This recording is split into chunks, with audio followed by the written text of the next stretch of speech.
Hello दोस्तों, तो हम पढ़ रहे थे राजस्थान की ज्योग्राफी। लास्ट टॉपिक हमने जो पढ़ा था वो पढ़ा था राजस्थान की कृषि। आज हम नया टॉपिक स्टार्ट करेंगे, राजस्थान के वन और वाइल्ड लाइफ। तो वाइल्ड लाइफ तो हम जो हमारी अलग से सीरीज चल रही थी उसमें हमने वाइल्ड लाइफ पढ़ ली थी, ठीक है। इसमें अभ्यारण्य वगैरह थे, वो सब उसमें पढ़ लिया था। आज हम पढ़ेंगे राजस्थान की वनस्पति। चलिए शुरू करते हैं। राजस्थान की वनस्पति। सबसे पहले पढ़ेंगे हम क्लासिफिकेशन, ठीक है। सबसे पहले क्या पढ़ेंगे? क्लासिफिकेशन। क्लासिफिकेशन दो तरह का होता है। एक तो होता है स्टेचुअरी क्लासिफिकेशन, यानी कि वैधानिक वर्गीकरण।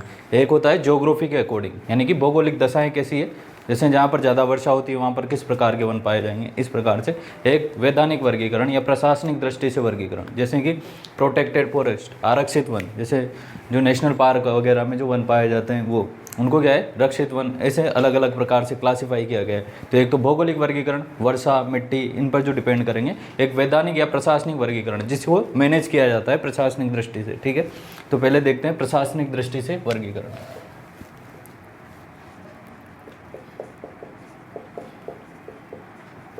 वनों का वर्गीकरण किस हिसाब से? ये प्रशासनिक, या इसको वैधानिक वर्गीकरण भी कह सकते हैं, ठीक है। या तो प्रशासनिक कह दो या वैधानिक वर्गीकरण भी कह दो। तीन तरह के होते हैं। सबसे पहले रिजर्व, प्रोटेक्टेड और अनक्लासिफाइड।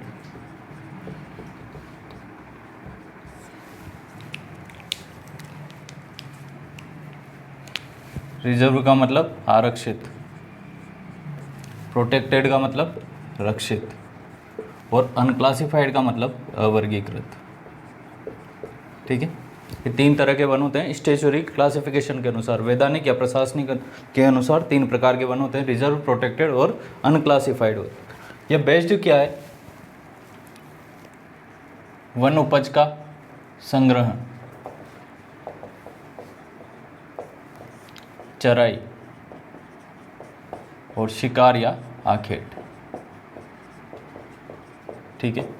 इनकी परिभाषा में ये तीनों चीज़ें आएगी, ठीक है। एक तो वन उत्पादों का संग्रहण, दूसरा आएगा चारा का, यानी कि पशुओं को चरा सकते हो कि नहीं चरा सकते, और तीसरा आता है शिकार। तो आप बताओ, ये जो तीनों क्लासिफिकेशन हो गई, इसमें से क्या टर्म हटेगी? शिकार, क्योंकि शिकार तो हर जगह ही बैन करेंगे वो, ठीक है। तो शिकार हट जाएगा, शिकार तो किसी में भी नहीं आएगा, ठीक है। अब रिजर्व की बात करते हैं। तो रिजर्व में जो है वन उपज का संग्रहण और चराई, इस पर भी पूर्ण प्रतिबंध होता है, ठीक है। शिकार में तो सभी पर प्रतिबंध होता है, लेकिन जो वन उपज का संग्रहण और चराई, इसमें पूरा प्रतिबंध होता है।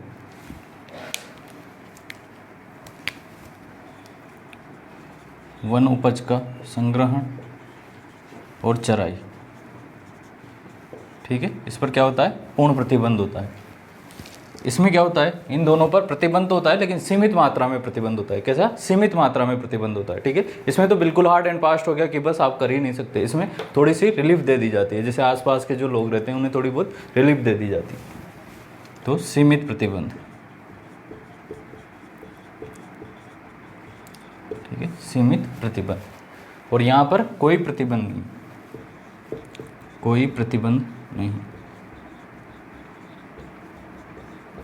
ठीक है, कोई भी प्रतिबंध नहीं।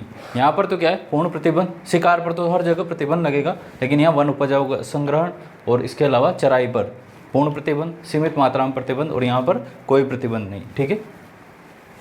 अब अगर बात करें तो ये सबसे ज़्यादा कहाँ पर पाए जाते हैं रिजर्व फॉरेस्ट? तो ये पाए जाते हैं उदयपुर में, उदयपुर में मैक्सिमम, ठीक है। ये पाए जाते हैं 12 में मैक्सिमम, और ये बीकानेर में,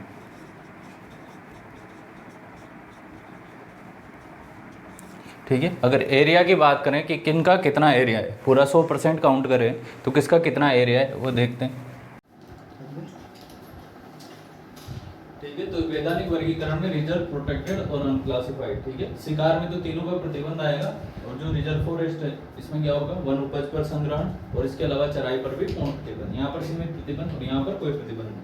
ये उदयपुर में सबसे ज़्यादा, ये 12 में, और ये बीकानेर में सबसे ज़्यादा। ये है हमारे 38%, ये है हमारे 56% और ये है हमारे 6%। ठीक है, तो ये आएगा लगभग 37 पॉइंट कुछ आएगा। ठीक है, ये 37 पॉइंट कुछ आएगा, ये 56 पॉइंट कुछ आएगा, ये 6 पॉइंट कुछ आएगा। ये है राउंड फिगर वाला डाटा। लिखो। ठीक है, ये तो हमने पढ़ा प्रशासनिक या वैधानिक आधार पर वनों का वर्गीकरण। 3 प्रकार के होते हैं, रिजर्व, प्रोटेक्टेड और अनक्लासिफाइड। ठीक है, रिजर्व कहाँ पर सबसे ज्यादा है? उदयपुर में। प्रोटेक्टेड 12 में, जबकि अनक्लासिफाइड बीकानेर में सबसे।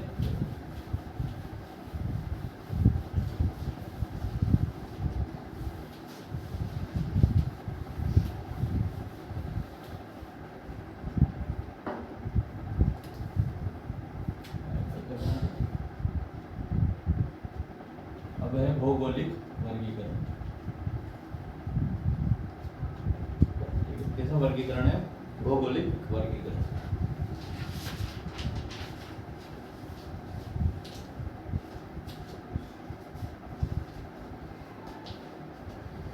उपोष्ण कटिबंधीय, शॉर्ट में लिख रहा हूँ, कटिबंधीय को है ना। उपोष्ण कटिबंधीय, सदाबहार, उपोष्ण कटिबंधीय सदाबहार, शुष्क उष्ण कटिबंधीय सागवान,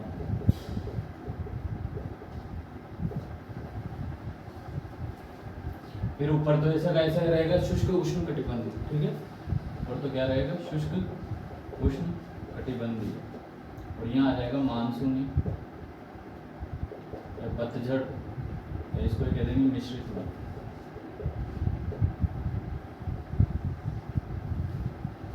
ठीक है, वापस से वही शुष्क उष्ण कटिबंधीय ध्रुव वन,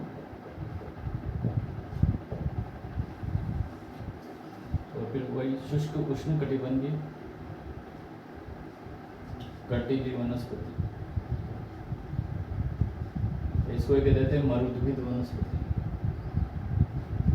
इसको कह देते हैं जीरोफाइट। ठीक है, ऊपर तो क्या है? एक में है उपोष्ण, बाकी सब में क्या है? शुष्क उष्ण कटिबंधीय। ठीक है, उपोष्ण कटिबंधीय सदाबहार वन, शुष्क उष्ण कटिबंधीय सागवान, फिर मानसूनी पतझड़ मिश्रित, फिर ध्रुव वन, और फिर लास्ट में आ जाएगा कटिली वनस्पति।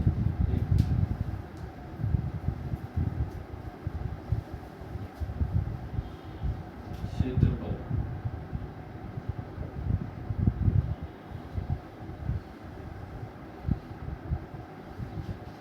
अगर क्षेत्रफल की हम बात करें तो सदाबहार वन कैसे वन होते हैं? जो हमेशा हरे भरे रहते हैं। ठीक है, जो बिल्कुल भी अपनी पत्तियां नहीं गिराते। मानसूनी या पतझड़ वन कौन से होते हैं? जो गर्मियों में अपने पत्ते गिरा देते हैं ताकि वाष्पोत्सर्जन कम हो। ठीक है, तो क्षेत्रफल देखेंगे तो ये क्या होंगे? सबसे कम होंगे, क्योंकि सदाबहार वन तो राजस्थान में कहाँ होंगे। ठीक है, तो 1, 7, 28, 58 और 6। ठीक है, ये परसेंटेज ध्यान रखना है। 1, 7, 28, 58, 6।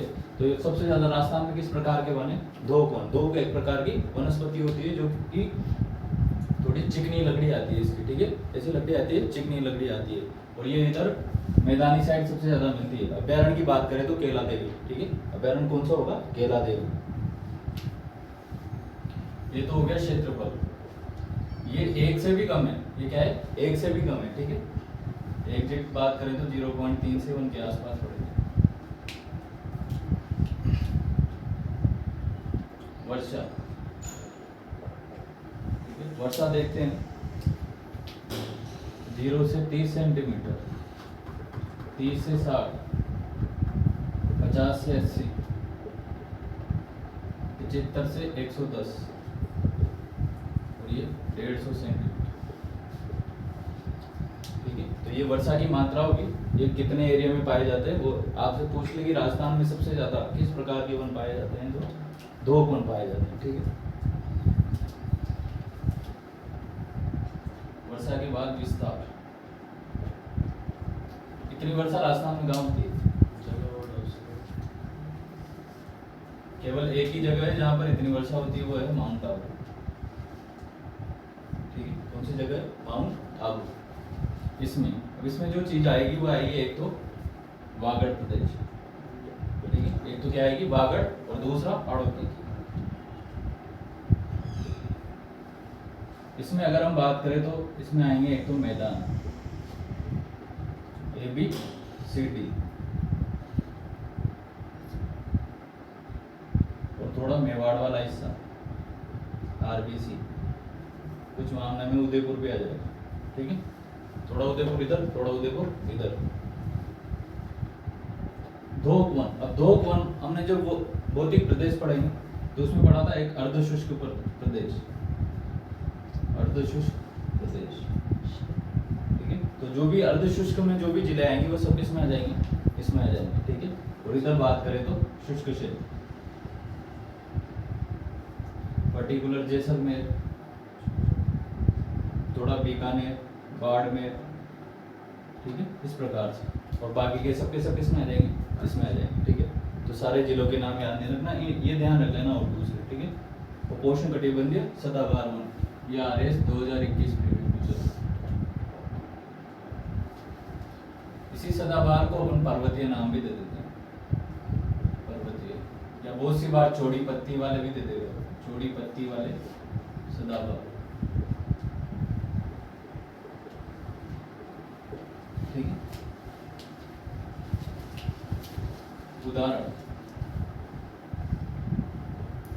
उदाहरणों की अगर हम बात करें तो यहाँ एक वनस्पति मिलती है डिकिलपटेरा आबुएंसिस। जब अपन आबू अभ्यारण्य पढ़ रहे थे तब भी आया था डिकिलपटेरा आबुएंसिस, इसको ही कहते हैं अंबरतरी वृक्ष। इसके अलावा जामुन और बांस, यहाँ पे मिलता है JMD, गुलर, महुआ, तेंदू। इधर आ जाएगा साग, सागवान इधर आएगा, ऊपर सागवान तो इधर है लेकिन सागवान किधर आएगा, पतझड़ में आएगा, ठीक है। साग, सागवान, शीशम, आम, चंदन, पलाश। अर्धशुष्क इधर आ जाएगा खेजड़ी, रोहिड़ा, बबूल, इधर आ जाएगा नागफनी और कटीली वनस्पति, और दूसरी कटीली वनस्पति, ठीक है। तो दो वर्गीकरण देखे हमने, पहले देखा वैधानिक वर्गीकरण, ठीक है, तो 3 पार्ट में डिवाइड किया था, रिजर्व, प्रोटेक्टेड और अनक्लासिफाइड। रिजर्व कहाँ पर सबसे ज्यादा था, उदयपुर, उसके बाद प्रोटेक्टेड 12 में था और अनक्लासिफाइड बीकानेर। अब देख रहे हैं भौगोलिक आधार पर, यानी कि मिट्टी वर्षा के आधार पर, ठीक है। तो इन्हें 5 भागों में बांटा गया, ठीक है। उपोष्ण कटिबंधीय सदाबहार, बाकी में सब में शुष्क उष्ण कटिबंधीय आएगा, सागवान, पतझड़, धोप और फिर मरुद्भुत या कटीली वनस्पति। सबसे ज्यादा कौन से हैं, तो धोप वन, ठीक है। सबसे कम की बात करें तो सदाबहार, ठीक है। तो सदाबहार की लोकेशन पूछ सकता है, या फिर इनमें से कोई दे देगा कि भाई वैसे तो ये ओवरलैप करेंगे बहुत सारी चीजें, ठीक है, बहुत सारी, तो पर्टिकुलर कोई स्पेसिफिक चीज रहेगी वही पूछेगा, ठीक है। जैसे अंबरतरी पूछ लिया कि अंबरतरी किस प्रकार का वृक्ष है, ठीक है, वो क्या आ जाएगा, उपोष्ण कटिबंधीय सदाबहार बना जाएगा। तो ये है हमारा भौगोलिक क्लासिफिकेशन, और यहाँ से क्वेश्चन आने की संभावना ज्यादा है, ठीक है। इसमें कोई डाउट है, इसको ऐसे याद करना है, 1 7 28 58 6, इसी प्रकार सारणी फॉर्म में। फिर इधर से चलो 0 से 30, 30 से 60, 50 से 80, फिर इधर आ जाओ, ठीक है। और फिर ये आने के बाद तो अंदाजा लग जाएगा भौतिक प्रदेश के आधार पर।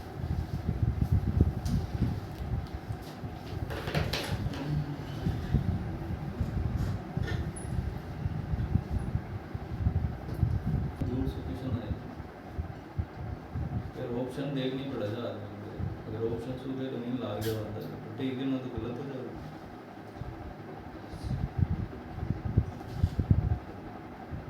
एक अपन बस वोचर लगा दें, मान लो उन्होंने स्लाइड ले चेंज करा, अपन ने कोई ऑप्शन चेंज करो, बस वोचर लगा दें, उन्होंने वहाँ से कॉन्टेक्स्ट ले वो तो अभी तक तो थोड़ी सी कभी पर मैंने ये देखी थी, वहाँ ज़्यादा दिमाग लगा होता है, ज़्यादा हम तो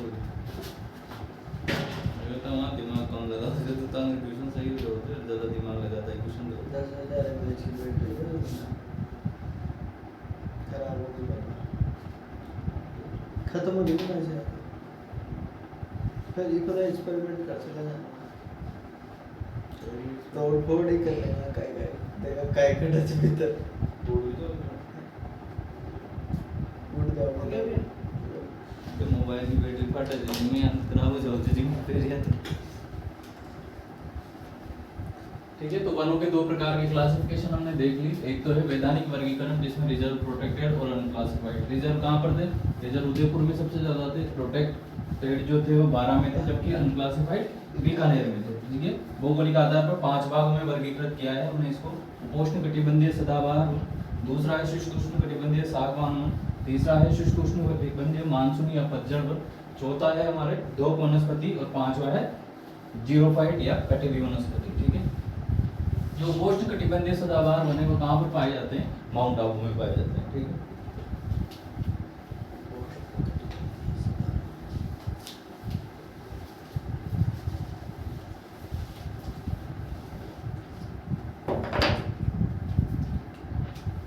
प्रमुख वन संपदा,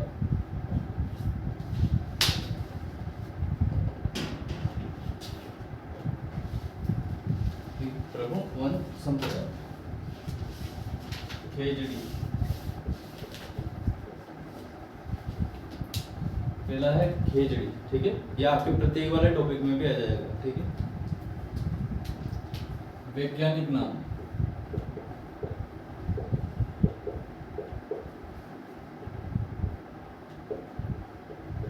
ओसोपिस सिनेरेरिया, ओसोपिस सिनेरेरिया। ये क्या है? इसका वानस्पतिक नाम। इसके अन्य नाम, एक तो ये क्या है? राज्य वृक्ष। राज्य वृक्ष कब बना? जब हमने वर्ल्ड कप जीता। राज्य वृक्ष। इसका दूसरा नाम है शमी वृक्ष, इसको कहते हैं जाटी, इसको कहते हैं कल्प वृक्ष।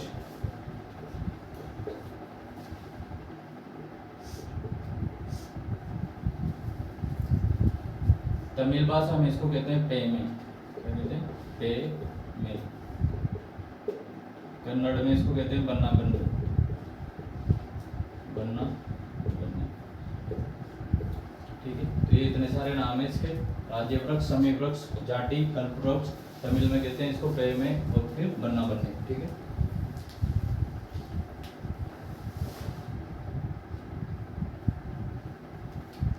कहाँ पर मिलेगा ये सबसे ज्यादा? शुष्क प्रदेश में, वेस्ट राजस्थान, पश्चिमी राजस्थान में सबसे ज्यादा पाया जाएगा। ठीक है। पश्चिमी राजस्थान में सबसे ज्यादा पाया जाता है। विजयादशमी के दिन इसकी पूजा की जाती है, दशहरा के दिन।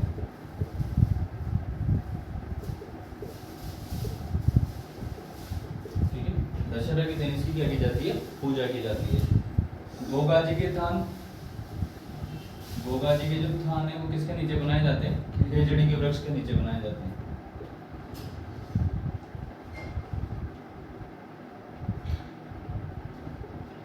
गोगा जी के थान खेजड़ी वृक्ष के नीचे बनाए जाते हैं। विजयादशमी यानी कि दशहरे के दिन इसकी पूजा की जाती है। फिर राज्य वृक्ष, शमी वृक्ष, जाटी, कल्प वृक्ष, पेमे, बना बनी। कल्प वृक्ष क्यों कहते हैं इसको? क्योंकि इसकी हर एक चीज क्या है? यूजफुल। जिसकी सारी चीजें यूजफुल है उसको कहते हैं कल्प वृक्ष। ठीक है। इसकी जो हरी पत्तियां हैं उनको कहते हैं सांगरी। इसकी जो सूखी पत्तियां हैं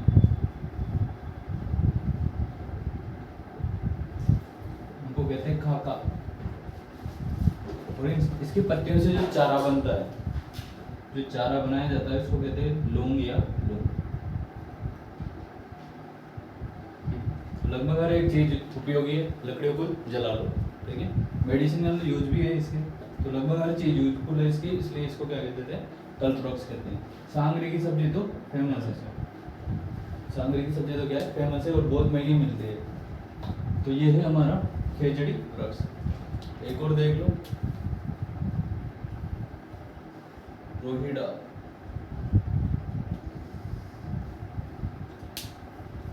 इसका वैज्ञानिक नाम है टिकोमेला अंडुलेटा। टिकोमेला अंडुलेटा, ये इसका नाम है। ठीक है। रोटी से याद रख लेना, टिकोमेला अंडुलेटा। ये क्या है? राज्य पुष्प, पुष्प भी कब बना, जब तक वर्ल्ड कप जीता, ठीक है। राज्य पुष्प, इसको इसका दूसरा नाम है मरु सागवान, इसको मरु सागवान भी कहते हैं, ठीक है। इसको क्या कहते हैं, मरु सागवान भी कहते हैं। ये भी वेस्ट राजस्थान में पाया जाता है, ठीक है। तो हमने दो देखे, खेजड़ी और रोहिड़ा, ये प्रत्येक चिन्ह में भी आ जाएगा। एक तो हो गया राज्य वृक्ष, एक हो गया राज्य पुष्प। रोहिड़ा रोटी से याद रखना, टिकोमेला अंडुलेटा, ठीक है। राज्य पुष्प है और इसको भी कहते हैं मरु सागवान। खेजड़ी, खेजड़ी के अन्य नाम है समी वृक्ष, जाटी, कल्प वृक्ष, तमिल में कहते हैं इसको पेमे और कन्नड़ में कहते हैं बन्ना बन्नी, ठीक है। कल्प वृक्ष क्यों कहते हैं, क्योंकि इसकी हर एक चीज यूजफुल है, इसलिए वेस्ट राजस्थान में सबसे ज्यादा पाए जाते हैं। गोगा जी की थान खेजड़ी वृक्ष के नीचे बनाए जाते हैं और विजयादशमी के दिन इसकी पूजा की जाती है।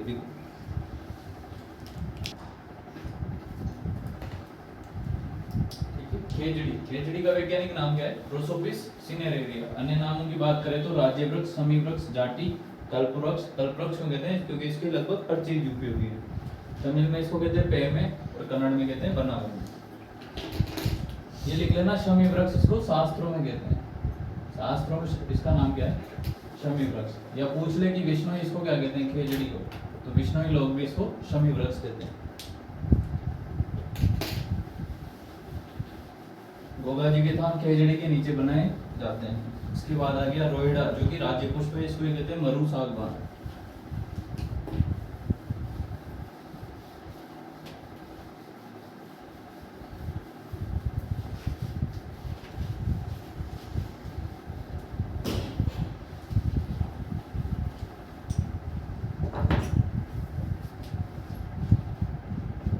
ढाक, पलास या खाकरा।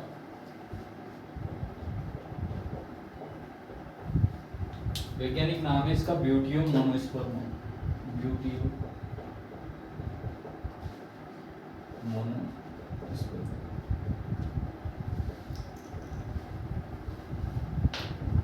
इसको कहते हैं फॉरेस्ट फायर, इसको क्या कहते हैं, जंगल की ज्वाला या जंगल की आग कहते हैं। यहाँ से क्वेश्चन आएगा कि जंगल की आग किसे कहते हैं, जंगल की आग या ज्वाला भी कहते हैं।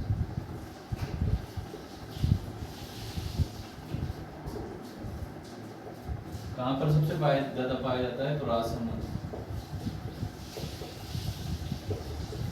ठीक है। राजसमंद में ये क्या है, सबसे ज्यादा पाया जाता है। पूछेगा कि जंगल की आग किसे कहते हैं, तो किसको कहते हैं, डाक, पलाश या खागरा, तीनों एक ही नाम है। अगला आता है महुआ, इसका नाम है मधुका लोंगोफिलिया, क्या नाम है, मधुका लोंगोफिलिया, ये इसका वैज्ञानिक नाम है, मधुका लोंगोफिलिया। डूंगरपुर में सर्वाधिक पाया जाता है। कहाँ पर पाया जाता है, डूंगरपुर में मैक्सिमम। इससे एक शराब बनाई जाती है महुआ से, इसको कहते हैं मोगड़ी। क्या कहते हैं, इससे एक शराब बनाई जाती है जिसको क्या कहते हैं, मोगड़ी। और इसी में बिल बनाकर रहती है उड़न की लड़ी।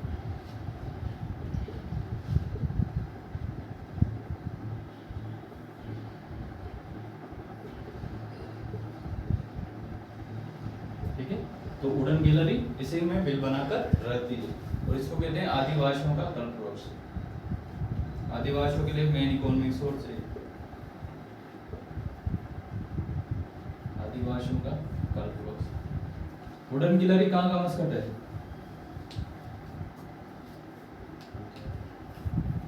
प्रतापगढ़ का, ठीक है। उड़ने से पर आ गया तो प्रतापगढ़, उड़न गिलहरी प्रतापगढ़। अभ्यारण्य पूछे तो सीता माता अभ्यारण्य, ठीक है, सीपीयू, चित्तौड़, प्रतापगढ़ और उदयपुर।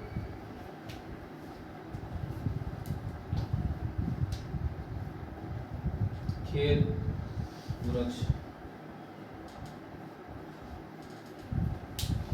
ठीक है, ये कहाँ पर सबसे ज्यादा मिलता है, खेर वृक्ष उदयपुर में। उदयपुर में सबसे ज्यादा मिलता है खेर वृक्ष। और खेर के वृक्ष से बनाया जाता है कत्था। क्या बनाया जाता है, पान वाला जो कत्था आता है वो बनाया जाता है, कत्था बनाया जाता है। और कौन सी जनजाति खेर से कत्था बनाने का काम करती है, गथोड़ी, ठीक है, गथोड़ी जनजाति।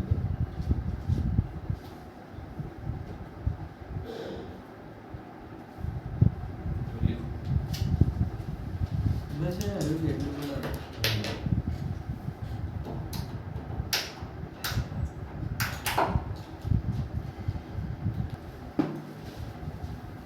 ठीक है। डाक पलाश या खाखरा इसको कहते हैं जंगल की आग या जंगल की ज्वाला। महुआ, महुआ के जो पौधे से शराब बनाई जाती है उसको कहते हैं मोफड़ी, और इसमें रहती है वुडन ग्रेव। ये कहलाता है आदिवासियों का कल्प वृक्ष। ठीक है। इसके बाद आता है खेर वृक्ष। खेर वृक्ष से बनाया जाता है कत्ता। कौन सी जनजाति बनाती है? कतोड़ी।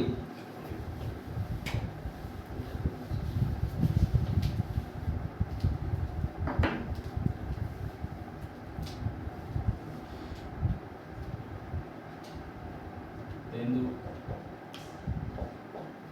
तेंदू कहाँ पर पाया जाता है सबसे ज्यादा? हाड़ौती में। ठीक है। कहाँ पाया जाता है? हाड़ौती।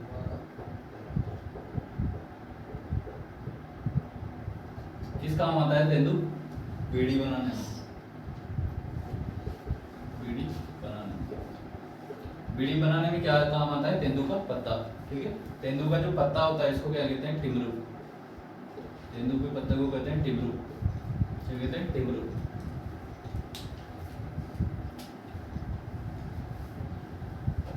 इसके बाद आता है बांस। बांस। ठीक है। बांस सबसे ज्यादा पाया जाता है बांसवाड़ा में। ठीक है। बांस सबसे ज्यादा कहाँ पाया जाता है? बांसवाड़ा में। बांस क्या है? घास है। ठीक है। बांस क्या है? घास है। सबसे लंबी घास है बांस। बांसवाड़ा में सबसे लंबी घास, और इसको कहते हैं ग्रीन गोल्ड। इसको क्या कहते हैं? Green gold. आदिवासियों का हरा सोना। आदिवासियों का हरा सोना।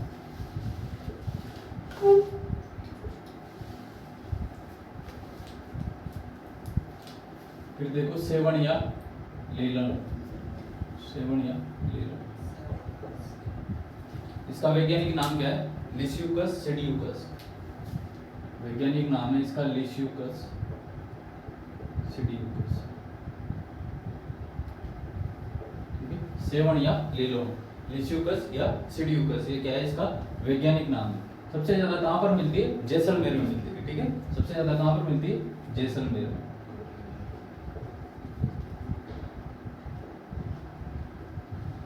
ये एक सीरीज के रूप में मिलती है। कैसे मिलती है? सीरीज के रूप में मिलती है, जिसको कहते हैं लाठी सीरीज। लाठी सीरीज ये कहलाती है गोडावण की शरण स्थली। क्या कहलाती है? गोडावण पक्षी की शरण स्थली कहलाती है। गोडावण की शरण स्थली। गोडावण कहाँ का मस्कट है?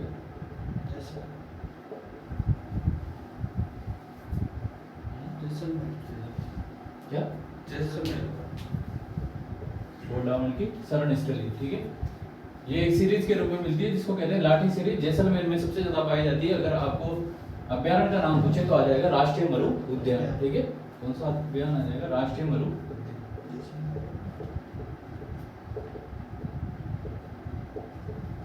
और चिंकारा कहाँ का है?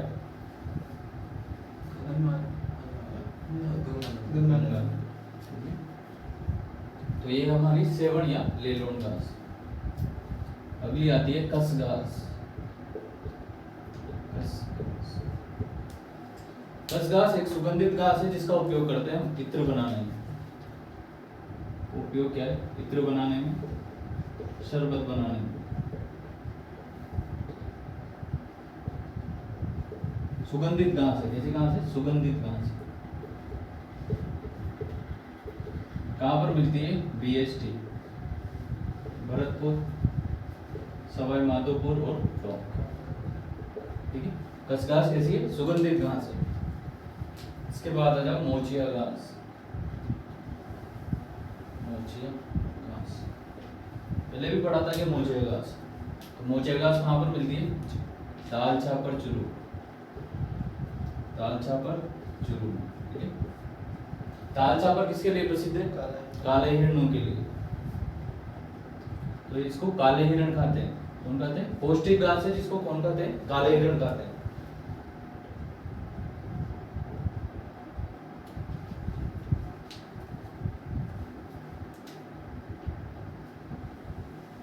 इसके बाद एक और घास आती है जिसका नाम है एचा घास। एचा घास कहाँ पर मिलती है? भरतपुर में। जो केवलादेव भरतपुर में जो पक्षी उद्यान है वहां पर मिलती है एचा घास।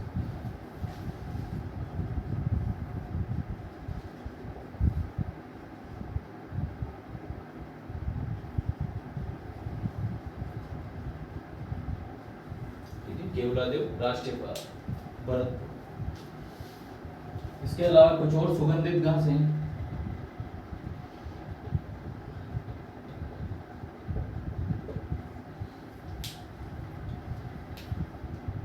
सुगनी,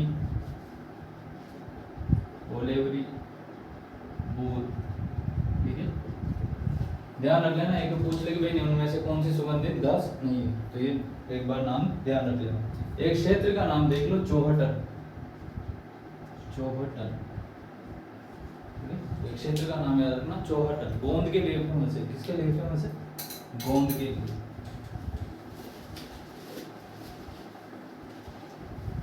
पूछ ले कि चौहटन किसके लिए फेमस है, तो गोंद के लिए फेमस है। या गोंद के लिए कौन सा क्षेत्र फेमस है, तो चौहटन क्षेत्र फेमस है, ठीक है। तो लिखो ये है हमारी आंसर। चौहटन बाढ़ में होने वाला है। चौहटन कहाँ पर है? बाड़मेर में।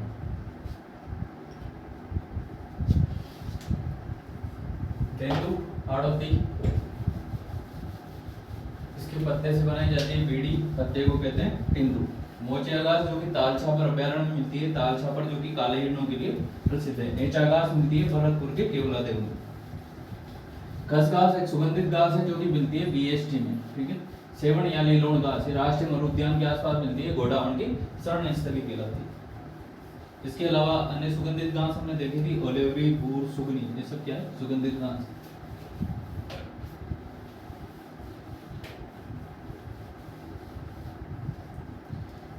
देखो पहले वनों पर किसका कंट्रोल था? ट्राइबल लोगों का, जनजातीय लोगों को वन पर कंट्रोल था। वो उनसे अपनी आजीविका चलाते थे और वहीं पर निवास किया करते थे। लेकिन उस ब्रिटिश पीरियड की बात कर रहे हैं, किसकी बात कर रहे हैं? ब्रिटिश काल की बात कर रहे हैं। ब्रिटिश काल में आई ट्रेन, ठीक है।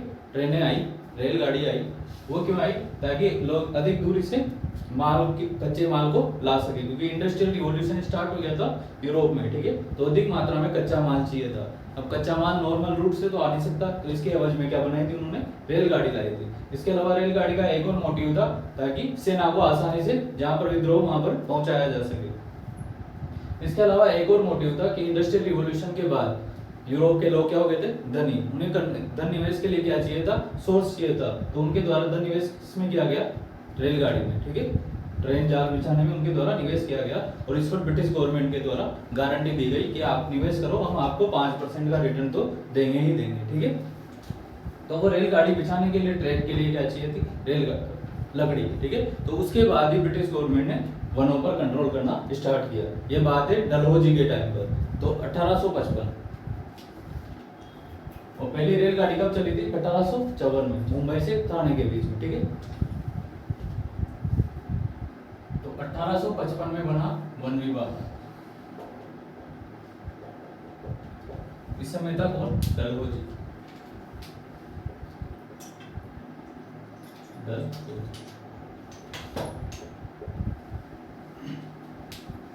हम बात करेंगे वन नीति। किसकी बात करेंगे? वन नीति की बात करेंगे। तो जो पहली वन नीति है, उसके बाद स्वतंत्र भारत की पहली वन नीति।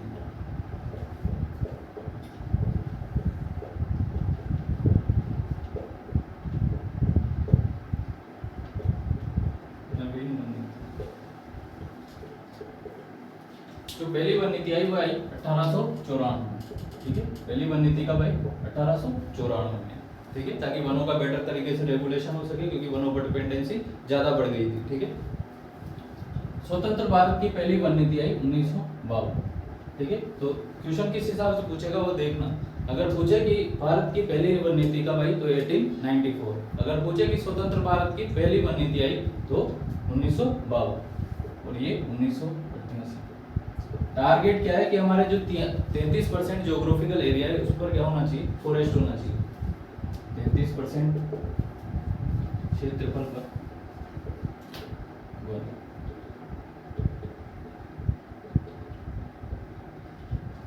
ये तो बात की हमने देश के रेफरेंस में, अब बात करते हैं राजस्थान के रेफरेंस में। तो राजस्थान की वन नीति, राजस्थान की वन नीति आई 18 फरवरी 2010, ठीक है, याद रखनी है डेट। राजस्थान की वन नीति कब आई? 18 फरवरी 2010। और राजस्थान भारत में ऐसा पहला राज्य था जो अपनी वन नीति लेके आया था, ठीक है। राजस्थान भारत में ऐसा पहला राज्य था जो अपनी खुद की वन नीति लेके आया था।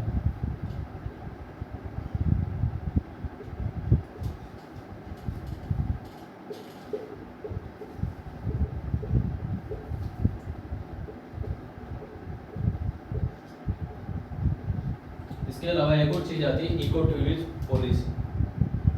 इको टूरिज्म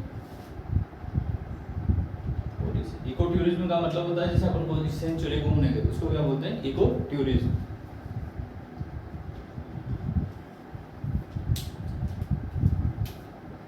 चार फरवरी 2010, ठीक है। इको टूरिज्म पॉलिसी आई 4 फरवरी 2010 को। अभी नई इको टूरिज्म पॉलिसी आई 2021 में। या तो 15 मई है या 15 जुलाई, ठीक है, दोनों में से एक महीना है, लेकिन सन कौन सा है? 2021 है, ठीक है। और जो पहली आई वो आई 4 फरवरी 2010 को। 18 फरवरी 2010 को आई वन नीति, और राजस्थान देश में पहला ऐसा राज्य बना जो कि वन नीति लेके आया।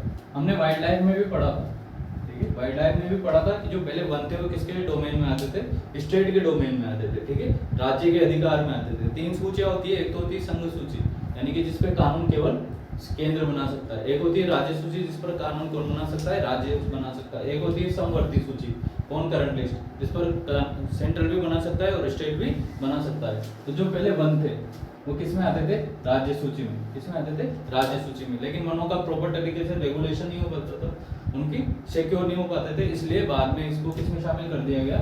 समवर्ती सूची में। पहले किस में आते थे ये? राज्य सूची। बाद में 42वां संविधान संशोधन 1976,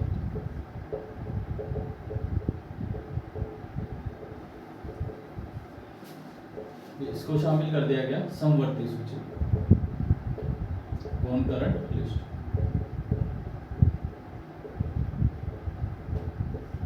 ठीक है। लिखो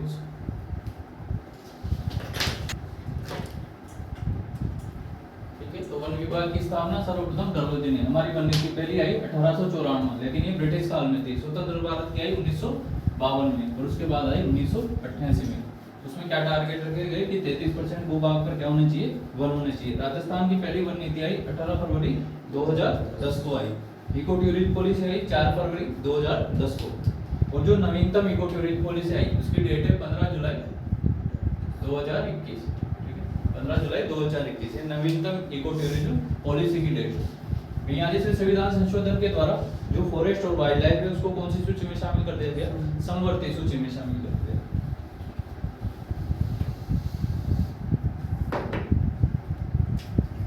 वनगणना, वनगणना, जो वनों की गणना होती है वो कितने साल में होती है? हर 2 साल में होती है, ठीक है। जैसे मनुष्य की गिनती हर 10 साल में होती है, वनों की गिनती हर कितने साल में होती है? 2 साल में, प्रत्येक 2 साल।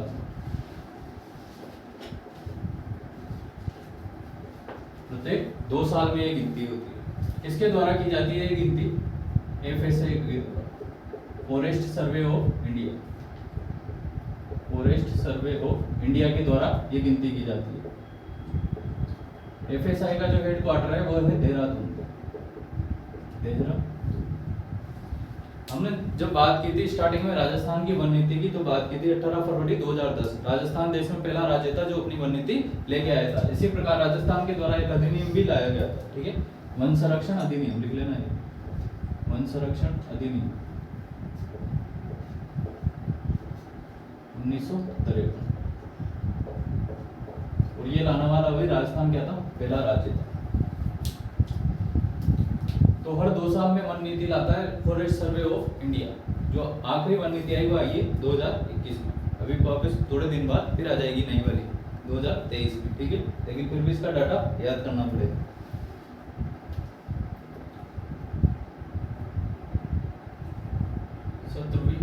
वन नीति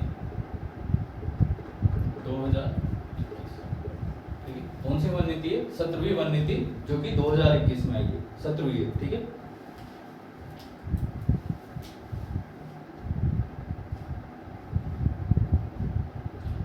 इसमें राजस्थान में कितने वन अभिलेखित वन क्षेत्र और उसका परसेंटेज, ठीक है। कितने वन क्षेत्र है और उसका परसेंटेज, यहाँ से क्वेश्चन आएगा, ठीक है। अगर वन नीति से कोई क्वेश्चन आता है तो यहाँ से पूछे जाने की संभावना सबसे ज्यादा है। कितने क्षेत्र पर वन है? तो 32,864 स्क्वायर किलोमीटर, ठीक है। 32,864 स्क्वायर किलोमीटर क्षेत्र पर वन है, ठीक है। इतना वन क्षेत्र है राजस्थान। अगर परसेंटेज की बात करें पूरे ज्योग्राफिकल एरिया की, तो ये आता है 9.60%, ठीक है। 9.60% आता है। ये तो हो गया वन क्षेत्र की बात। इसके बाद दो अलग अलग कंपोनेंट निकाले जाते हैं, जिसको कहते हैं वनावरण और वृक्षावरण, ठीक है। दोनों की डेफिनेशन पर्टिकुलरली अलग अलग होती है, हमें केवल डाटा याद रखना है, ठीक है।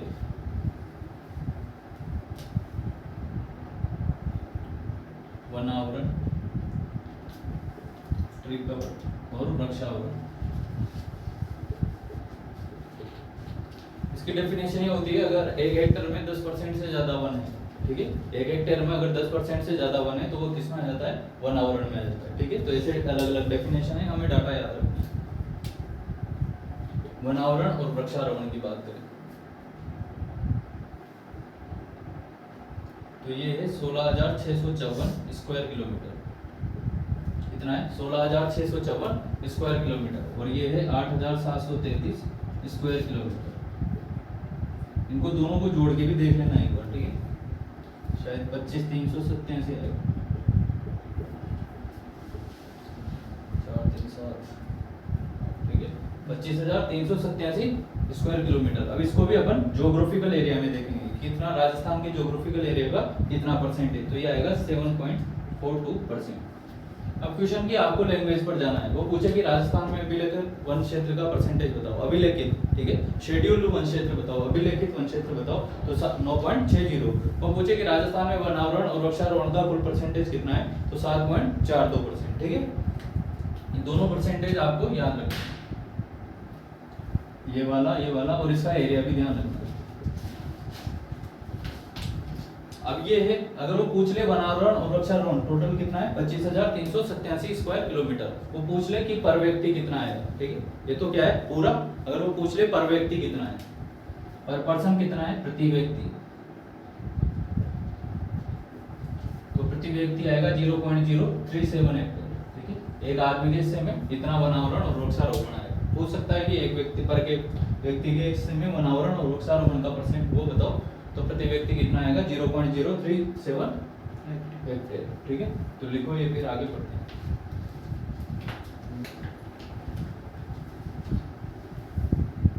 ठीक है, तो वनगणना हर 2 साल में की जाती है फॉरेस्ट सर्वे ऑफ इंडिया के द्वारा। अभी कौन सी की गई है, 17वीं 2021 में। इसके अनुसार राजस्थान में कितना एरिया है वन का, तो 32,864। परसेंटेज की बात करें तो 9.60%।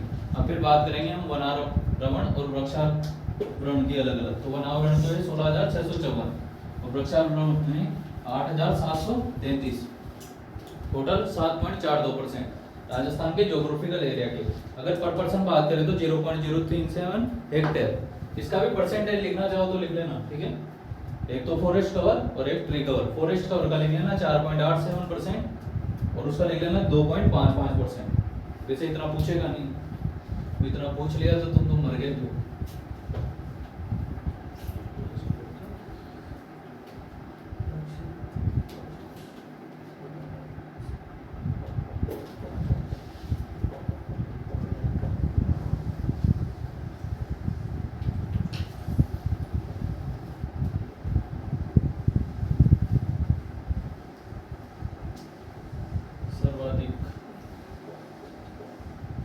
परसेंटेज में सर्वाधिक,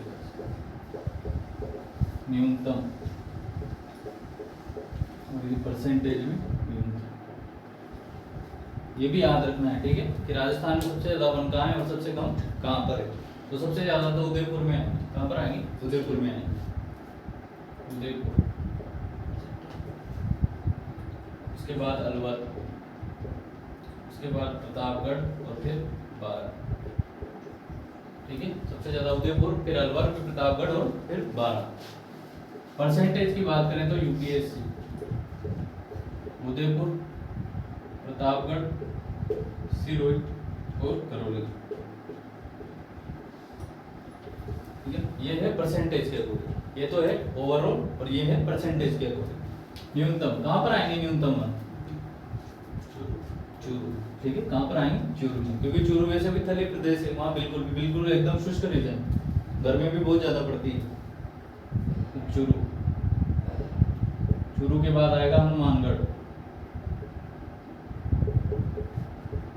इसके बाद आएगा जोधपुर और फिर गंगानगर। भाई गंगानगर और हनुमानगढ़ की जलवायु तो कैसी है? शुष्क ही है, ठीक है, बस वहाँ पर सिंचाई साधनों का विकास हुआ है, इसलिए वहाँ पर पानी की कमी नहीं है, लेकिन जलवायु तो कैसी है? शुष्क जलवायु है, ठीक है। और पौधे तो क्लाइमेट पर भी डिपेंड करते हैं।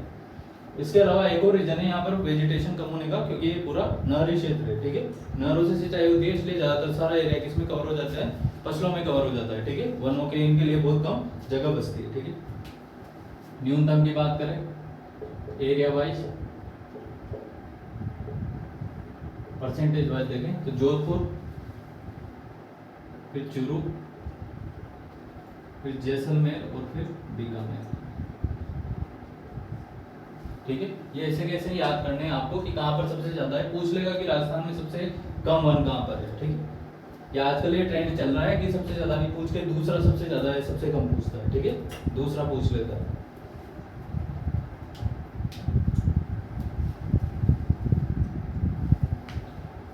अब इसके पहले कौन सी वन नीति आई थी? 16वीं। ये कौन सी? 17वीं। 16वीं कब आई थी? 2019 में। तो 2019 के रेफरेंस में 2021 की हम बात करें तो कहाँ पर सबसे ज्यादा वृद्धि हुई है और कहाँ पर सबसे ज्यादा कमी हुई है? तो वृद्धि और कमी।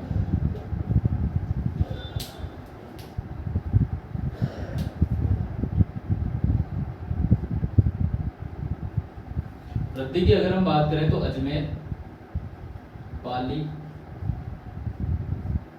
बीकानेर और नागौर, ठीक है, यहाँ पर इन एरिया में सबसे ज्यादा वृद्धि हुई है, ठीक है। कमी कहाँ पर हुई है? तो कमी हुई है जालोर और बीएससी, भरतपुर, सिरोही, करौली। बीएससी से याद कर लेना। तो सबसे ज्यादा वृद्धि तो हुई है अजमेर में, उसके बाद पाली, बीकानेर, नागौर और सबसे ज्यादा कमी जालोर में और फिर करौली, सिरोही, भरतपुर में। भाई आप ये देखो कि सबसे ज्यादा वृद्धि कहाँ पर होगी, ठीक है। वृद्धि जनरली कहाँ पर होगी? वृद्धि वहां पर होगी जहाँ पर वन पहले से ही कम है, ठीक है, और कमी कहाँ पर होगी? जहाँ पर ज्यादा वन है और फिर धीरे धीरे कम होगी, ठीक है।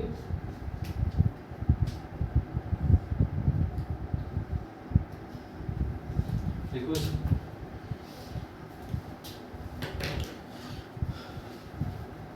बाद ऐसे याद नहीं पड़ेगा, फिर साक्षरता हो गया। तो राजस्थान में वन, ठीक है, राजस्थान में वन में हमने देखा सबसे ज्यादा कहां पर है? उदयपुर, परसेंटेज में भी उदयपुर। सबसे कम कहां पर है? चूरू में। परसेंटेज में सबसे कम जोधपुर में।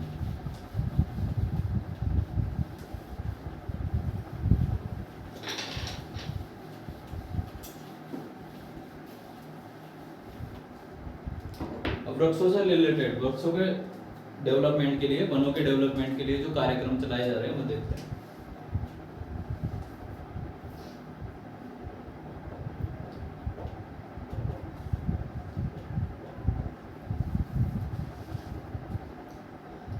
मरु वृक्षारोपण कार्यक्रम।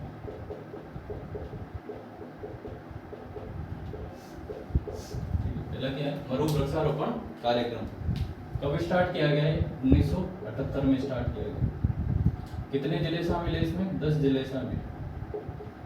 ठीक है, ये सन पूछ सकता है कि मरु वृक्षारोपण कार्यक्रम की शुरुआत कब हुई? तो 1978। जहाँ पर पर्टिकुलरली ऐसे स्पेसिफिक, जैसे ग्राम सेवक वगैरह में स्पेसिफिक दिए जाते हैं चीजें, मरुस्थलीकरण ऐसी चीजें दी जाती है ना, वहाँ पर इनके पूछने की संभावना ज्यादा होती है। ठीक है, योगदान। योगदान की अगर हम बात करें तो इसमें केंद्र और राज्य का शेयर, इसमें केंद्र का शेयर था 75% और राज्य का शेयर 25%। ठीक है, तो ये है हमारा मरु वृक्षारोपण कार्यक्रम। अगली देखते हैं, state forestry action plan. State forestry action plan,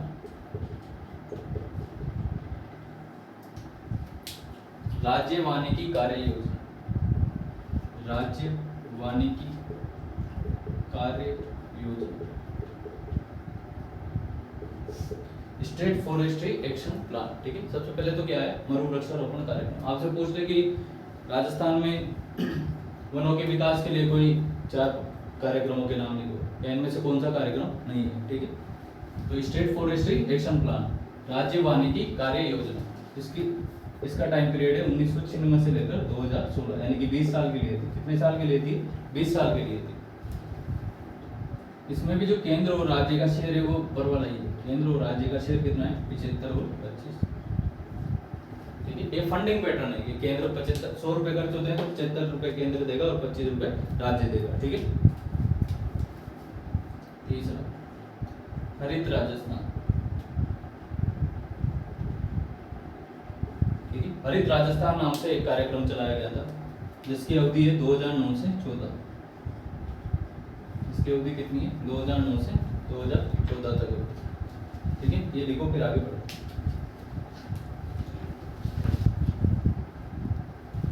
ठीक है, तो ये वनों से रिलेटेड कार्यक्रम देख रहे हैं। तो पहला मरु वृक्षारोपण कार्यक्रम। ठीक है, कब आया ये? 1978 में। इसमें केंद्र और राज्य का शेयर है 75-25%। स्टेट फॉरेस्ट्री एक्शन प्लान 1996 से 2016, इसमें भी केंद्र राज्य का शेयर 75-15%। फिर आया हरित राजस्थान 2009 से 14 तक, और ये वृक्षारोपण की पंचवर्षीय योजना भी कहलाता है। ठीक है, 5 साल तक चली, इसलिए इसको क्या कहते हैं? वृक्षारोपण की पंचवर्षीय योजना भी कहते हैं।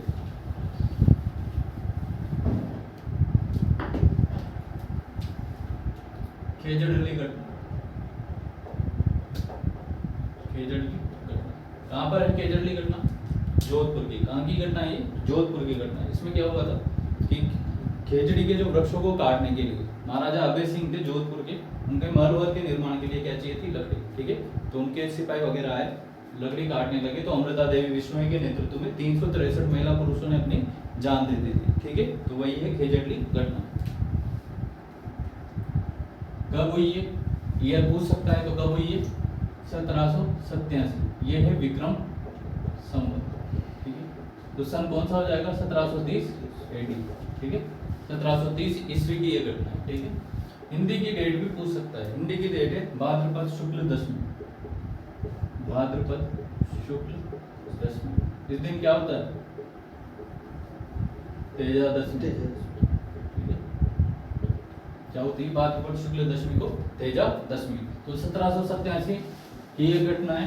महाराजा के नाम भी पूछ सकता है। महाराजा थे अभय सिंह। महाराजा कौन थे? अभय सिंह। अभय सिंह का नाम पहले भी आया था जब हम साहित्य पढ़ रहे थे। ठीक है, सूरज प्रकाश या बिड़त सणगा जो ग्रंथ था वो इन्हीं के बारे में था, अभय सिंह के अहमदाबाद अभियान के बारे में।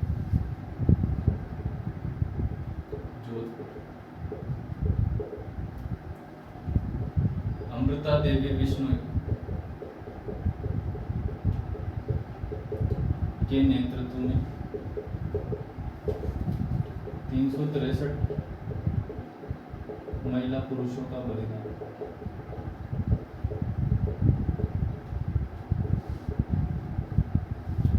ठीक है, भाद्रपद शुक्ल दशमी 1787। आप इसको विमेन एम्पावरमेंट में भी लिख सकते हो, खेजड़ली घटना। ठीक है, फिर आता है खेजड़ली दिवस। खेजड़ी दिवस। खेजड़ी दिवस मनाना स्टार्ट किया गया 12 सितंबर। 12 सितंबर को मनाया जाता है, और जो पहला मनाया गया था वो 1978 में। ठीक है, आपसे पूछ ले कि खेजड़ी दिवस कब मनाया जाता है, तो 12 सितंबर। और पहला कब मनाया गया, तो 12 सितंबर 1978। ऐसे ही एक और चीज स्टार्ट की है खेजड़ी से रिलेटेड ही, इसका नाम है operation Khejra. Operation Khejra. Operation Khejra की शुरुआत हुई 1991 में। कब हुई ऑपरेशन खेजड़ा की शुरुआत? 1991 में। ठीक है, ये सब चीजें ध्यान रखनी है। खेजड़ी दिवस तो ध्यान नहीं रखना है 12 सितंबर को। ठीक है, इसके बाद अगली चीज आती है अरावली वृक्षारोपण कार्यक्रम। अरावली वृक्षारोपण कार्यक्रम, इसका मकसद क्या था कि अरावली को हरा भरा करना। ठीक है, मकसद क्या था इसको? अरावली को हरा भरा करना। 1 अप्रैल 1992, 1 अप्रैल 1992 से 2000 तक का एक प्रोजेक्ट था। 1 अप्रैल 1992 से लेकर 2000 तक का एक प्रोजेक्ट था। एम क्या था, मकसद क्या था, अरावली को हरा भरा बनाना। किसके सहयोग से ये कार्यक्रम चलाया गया, तो जापान के सहयोग से ये कार्यक्रम चलाया गया। जापान क्या है, दूसरे देशों को सहायता दिया करता है, उस सहायता का नाम है OECF। क्या नाम है, ओवरसीज इकोनॉमिक कोऑपरेशन फंड। क्या नाम है उस सहायता का, OECF। ठीक है, जापान द्वारा सहयोग, OECF, overseas economic cooperation fund. Bharat इस फंड से सबसे ज्यादा लाभान्वित होता है। ठीक है, जो जापान का OECF फंड है, भारत इससे सबसे ज्यादा लाभान्वित होता है। लेकिन भारत ने जब न्यूक्लियर टेस्ट किया 1998 में, ठीक है, उसके बाद जापान ने ये फंड देना बंद कर दिया था भारत को कुछ समय के लिए। ठीक है, बाद में वापस से रिश्ते इंप्रूव हुए, क्योंकि जापान क्या है, बहुत सेंसिटिव है न्यूक्लियर मामले में, क्योंकि इस पर हमले हुए थे हिरोशिमा और नागासाकी। तो जब भी कोई न्यूक्लियर मसले की बात आती है, जापान उस पर क्या है, बहुत इमोशनल है। ठीक है, इसी कारण से उसने भारत को ये फंडिंग देना बंद कर दिया था। ठीक है, बाद में इस रिश्ते इंप्रूव हो और सब चीजें नॉर्मल। देखो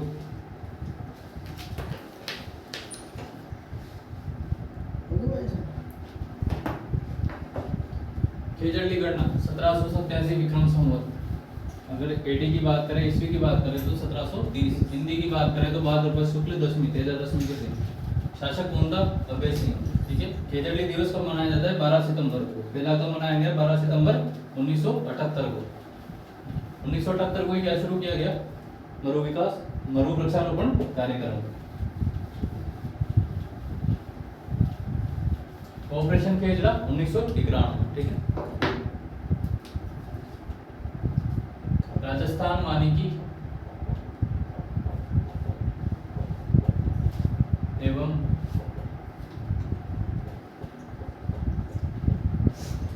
जैव विविधता, राजस्थान वानिकी एवं जैव विविधता कार्यक्रम, विकास कार्यक्रम।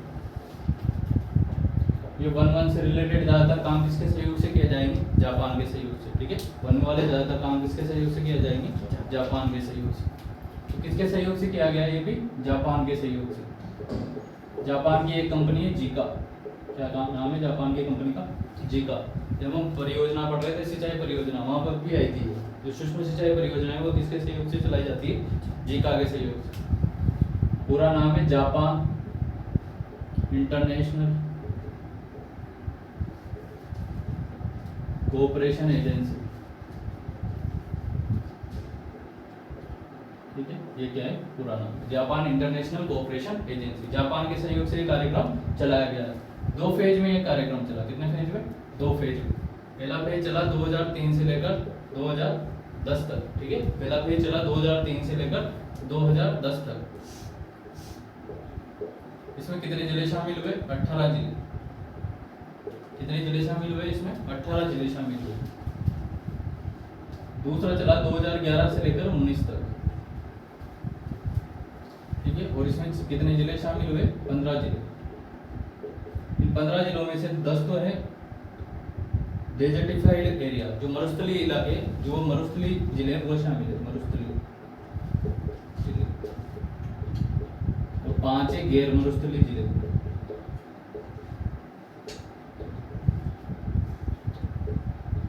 ठीक है, 5 है गैर मरुस्थलीय जिले। इसके अलावा इसमें 7 वाइल्ड लाइफ सेंचुरी भी शामिल है। कितनी, 7 वाइल्ड लाइफ सेंचुरी, 7 वन्यजीव अभ्यारण्य।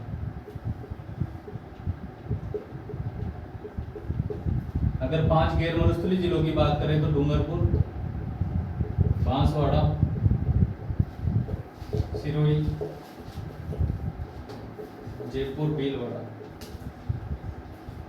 ठीक है ना, ये हमारे राजस्थान वानिकी एवं जैव विविधता कार्यक्रम। ये इतना सारा याद नहीं रखना। ठीक है, क्या याद रखना है कि किसके सहयोग से चलाया गया ये कार्यक्रम, तो जापान के सहयोग से, जीका के सहयोग से चलाया गया। यही से क्वेश्चन आएगा।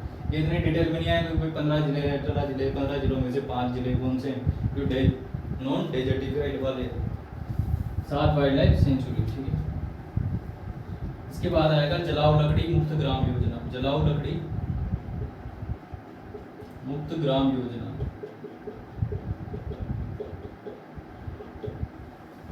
जलाओ लकड़ी मुक्त ग्राम योजना कब शुरू की गई है? 2016-17 में। इसमें क्या है, जो टाइगर हमारे जो टाइगर रिजर्व है उसके आसपास के लोगों से ये कहा गया कि भाई आप लकड़ी मत जलाइए, हम आपको क्या देंगे, गैस कनेक्शन देंगे। और गैस कनेक्शन वो पूछे भाई हम गैस कनेक्शन कैसे लेंगे, हमारे पास तो पैसे ही नहीं, कि पैसे कौन देंगे, हम पैसे देंगे, ठीक है। तो उनका जो सारा गैस का कनेक्शन का पैसा कौन दे रही है, गवर्नमेंट दे रही है। और 3 टाइगर रिजर्व कौन कौन से हैं हमारे यहाँ पर ये प्रोजेक्ट चलाया गया, तो रणथंभौर, सरिस्का और मुकुंदरा टाइगर रिजर्व।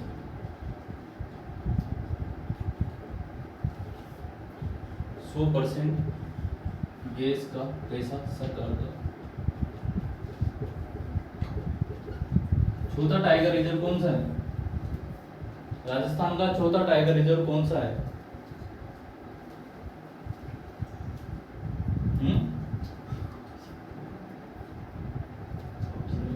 5वें की बात चल रही है, तुम चौथे पे अटके हुए अभी तक। चौथा कौन सा है टाइगर रिजर्व? 10 बार बता चुका हूं मैं। बाल को क्या कर रहे हो?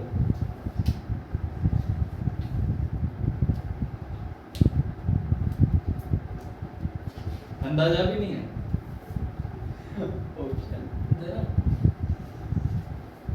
रामगढ़ विषधारी, ठीक है, कौन सा है, रामगढ़ विषधारी। कौन सा है चौथा tiger reserve, Ramgarh Vishdhari tiger reserve. और 5वां जो कौन सा प्रस्तावित है, कुंभलगढ़, ठीक है। 5वां कौन सा प्रस्तावित है, कुंभलगढ़ है, ठीक है। ये लिखो, राजस्थान वानिकी एवं जैव विविधता विकास कार्यक्रम किसके सहयोग से चलाया गया? जापान की जीका के सहयोग से, जापान इंटरनेशनल कोऑपरेशन एजेंसी के सहयोग। वो अरावली वृक्षारोपण कार्यक्रम वहां पर 10 जिले हैं, ठीक है, वो भी जापान के सहयोग से। जापान अपने जो दूसरे देश हैं उनको एक फंड के साथ सहयोग करता है जिसका नाम है ओईसीए, ओवरसीज इकोनॉमिक कोऑपरेशन फंड।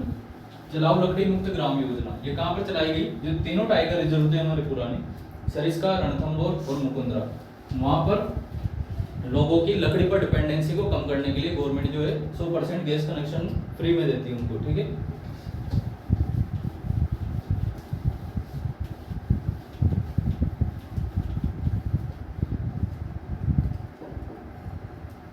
वंदन योजना, वंदन योजना कब शुरू की गई है? 2015 में। इसका बेसिकली मकसद क्या है, जो ट्राइबल लोग हैं वो किस पर डिपेंडेंट है, वनों पर डिपेंडेंट है, ठीक है, सेंचुरी पर, इन पर डिपेंडेंट है। लेकिन वहां पर क्या बना दी गई है, सेंचुरी बना दी गई। तो ऐसा इसके तहत ये निर्णय लिया गया कि उन पर जो ट्राइबल लोगों की वनों पर डिपेंडेंसी क्या हो, कम हो, ठीक है। ट्राइबल लोगों की वन पर डिपेंडेंसी को कम करने के लिए वंदन योजना शुरू की गई है, ठीक है। जनजातीय लोगों की वनों पर निर्भरता कम करने के लिए, यानी कि इनको क्या दे दो, लाइवलीहुड, आजीविका के दूसरे साधन प्रोवाइड कर दो, बजाय कि ये पूरी तरह वनों पर डिपेंडेंट रहे। या फिर उनको थोड़ा अच्छे से मार्केटिंग कर दो उनकी, ठीक है। जैसे शहद वहद है, जैसे पतंजलि ने अपना ब्रांड बना लिया, वैसे ही उनकी अलग से ब्रांडिंग कर दो, निर्भरता कम करने के लिए।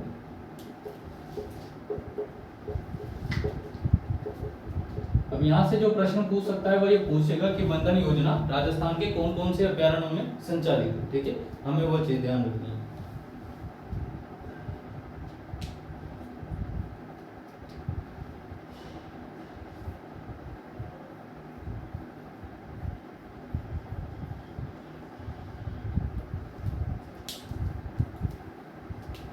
एक तो है हमारे जवाईबान पाली, क्या है एक तो,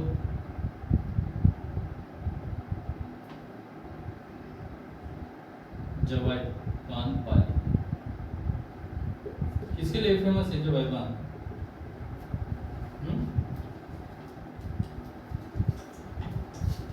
कंजर्वेशन रिजर्व भी है जवाईबान। सबसे कहाँ पर है जवाईबान? पाली का मस्कट क्या है? तेंदुआ, ठीक है। तो जवाईबान किसके लिए फेमस है? तेंदुए के लिए, लेओपार्ड के लिए फेमस है। इसके अलावा इसमें जो दूसरा रीजन आता है उस आता है राष्ट्रीय मरु उद्यान, राष्ट्रीय मरु। एक आता है इसमें आबू, एक आता है इसमें आबू वन्य जीव अभ्यारण्य,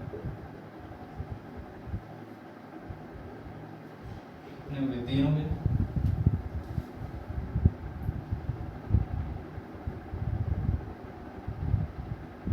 एक आता है इसमें कुंभलगढ़ और एक आता है रणथंभौर।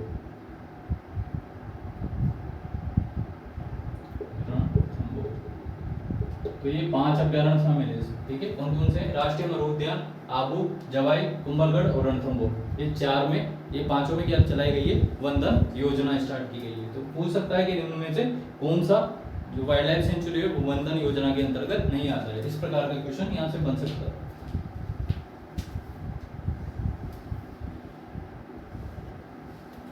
अगला पढ़ते हैं। अब वृक्षों के पुरस्कार की बात करते हैं, ठीक है। इनके कंजर्वेशन से रिलेटेड जो गवर्नमेंट के द्वारा जो पुरस्कार दिए जाते हैं उनके बारे में बात करते हैं। तो अमृता देवी पुरस्कार, पुरस्कार होता है कि पुरस्कार होता है? कब स्टार्ट किया गया है? 1994 में, ठीक है। कब स्टार्ट किया गया है? 1994 में। ये किस किस फील्ड में दिया जाता है? आप वृक्षारोपण करो, आप वन सुरक्षा करो या वन्य जीव सुरक्षा करो। अगर इन सभी फील्ड में आप कुछ काम कर रहे हो, अच्छा काम कर रहे हो, तो फिर आपको अमृता देवी पुरस्कार दिया जाएगा, ठीक है।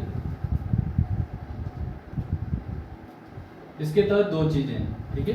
अगर संस्थागत, अगर कोई संस्था अच्छा काम कर रही है, जैसे हमारी ये सारथी एजुकेशन, ठीक है। अगर हम अच्छा काम कर रहे हैं इस फील्ड में तो हमें कितना रुपए मिलेगा? 1 लाख रुपए। अगर मैं पर्टिकुलर अच्छा काम कर रहा हूं तो मुझे मिलेंगे 50,000 रुपए, ठीक है। संस्थागत और व्यक्तिगत, अगर संस्था अच्छा काम कर रही है तो 1 लाख और व्यक्तिगत में 50,000, ठीक है। एक और पुरस्कार देखो, कैलाश साकला वन्य जीव पुरस्कार। कैलाश साकला, कैलाश साकला का नाम तो याद सुना होगा, क्या कहते हैं इनको?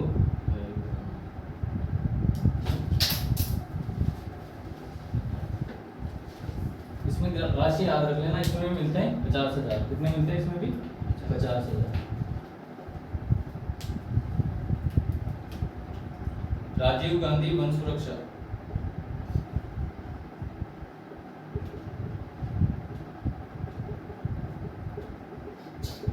राजीव गांधी वन सुरक्षा पुरस्कार, ये केंद्र का है, ठीक है। ये क्या है? केंद्र का है। 2012 में से शुरुआत की गई और इसमें भी वही संस्थागत और व्यक्तिगत, ये सबसे बड़ा पुरस्कार माना जाता है, ठीक है। फॉरेस्ट के फील्ड में सबसे बड़ा पुरस्कार माना जाता है, संस्थागत और व्यक्तिगत। संस्थागत में मिलते हैं 5 लाख रुपए प्लस चांदी का कमल का फूल, और व्यक्तिगत को मिलते हैं 2 लाख प्लस रजत कमल, ठीक है। राजीव गांधी वन सुरक्षा पुरस्कार कब स्टार्ट हुआ? 2012 में। केंद्र का ये सबसे बड़ा पुरस्कार माना जाता है। 5 लाख संस्था को, 2 लाख व्यक्तिगत। कैलाश साकला में 50,000 रुपए मिलते हैं। अमृता देवी जो पुरस्कार है वो 1994 में स्टार्ट हुआ। व्यक्तिगत को 50,000 और संस्था को कितने मिलते हैं? 1 लाख। वन धन योजना 2015 में शुरू हुई। राजस्थान के कौन से अभ्यारण्य शामिल है? तो एक तो जवाई बांध है जो कि पाली में, ठीक है। आबू है, राष्ट्रीय मरु उद्यान है, कुंभलगढ़ है और इसके अलावा रणथंभौर है, ठीक है। तो ये हमारे हुआ वन और वनस्पति वाला टॉपिक पूरा। वन्य जीव वाला जो टॉपिक है वो हमने पहले ही पूरा कवर कर चुके हैं। तो ये आज हमारा नया टॉपिक समाप्त हुआ। धन्यवाद।